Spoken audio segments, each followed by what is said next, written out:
This is Scott the Fix-It Guide. Today we're dealing with a Blue Star range that the oven is not heating well, so we're going to be replacing the igniter. We're going to lift up on these latches, so we have to bend these little parts down first. I'm using a standard head screwdriver to help. And now with them in the down position, I'll lift it up to about 45 degrees and the hinges will come out at the bottom. And then I'll just get the door out of the way. You don't have to take the door out, but it makes it a little bit easier to get to everything. These are really nice ranges, really ornate.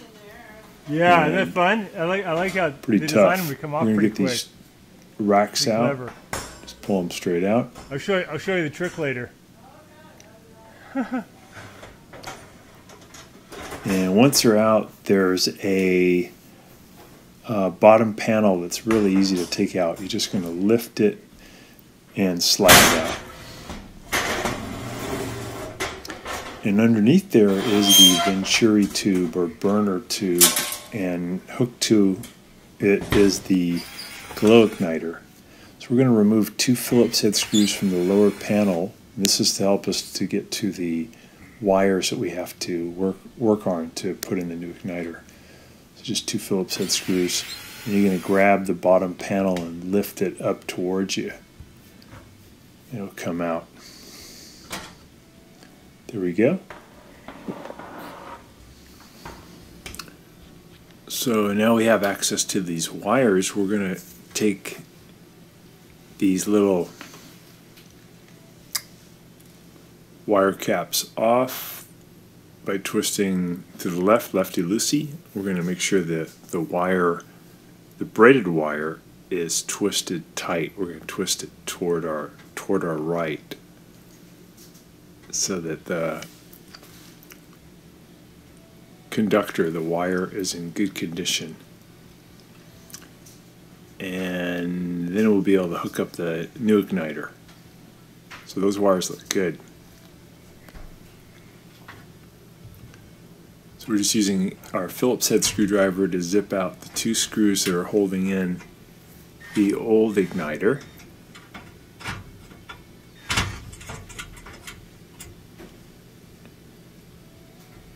Should come out pretty easily. They're in a little bit of an awkward position because there's some sheet metal in the way, but just keep trying, you'll be able to get them out.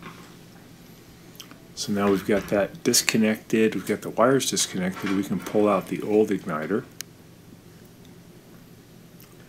And we're going to be replacing it with one of these just generic ones.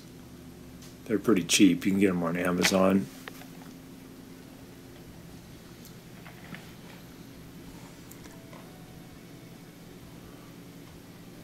They come with 2 new wire nuts.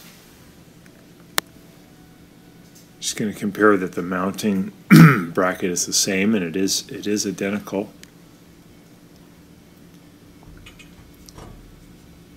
So we're going to feed the wires through the housing, and then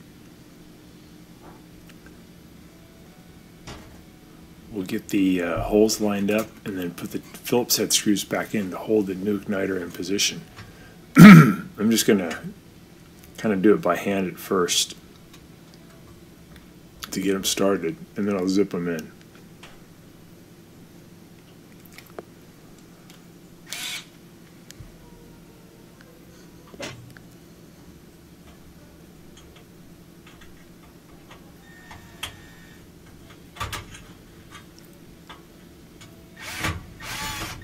There we go, got one.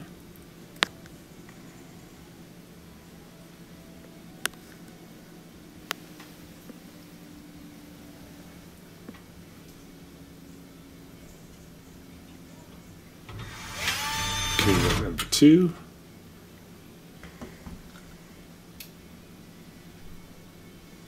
And now we're just going to connect these wires, put our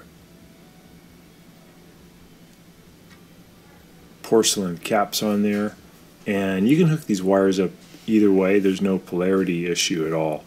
So you have two wires coming from the oven that hook to the two wires on the igniter. One wire from the igniter to one wire from the oven. And again, either way it would be okay. It works no problem because it's alternating current. I just want to get those caps on there tight. Turning them to the right to tighten them. We turn on the oven, just want to make sure that the circuit is good, everything works out okay. I'm going to tuck those wires back in.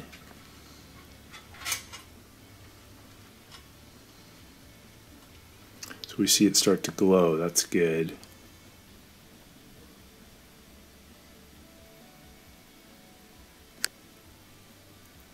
There we go, getting hotter.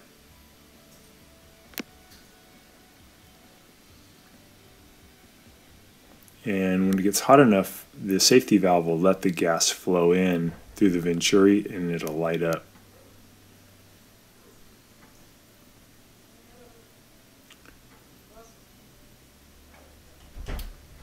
There we go, nice blue flame.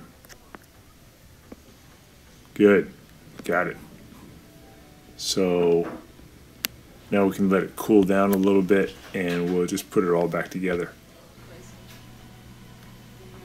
Yeah, there's the new one. So a blue flame Yeah, tells you lights that it's mainly pretty complete combustion. The little yellow tinges all things we is want. where you're getting incomplete combustion. Okay. But it's a pretty good, robust yellow flame. So we got all the pieces back, tested it, it's working great. And thanks so much for watching. I hope this helped you. And please subscribe when you get a chance.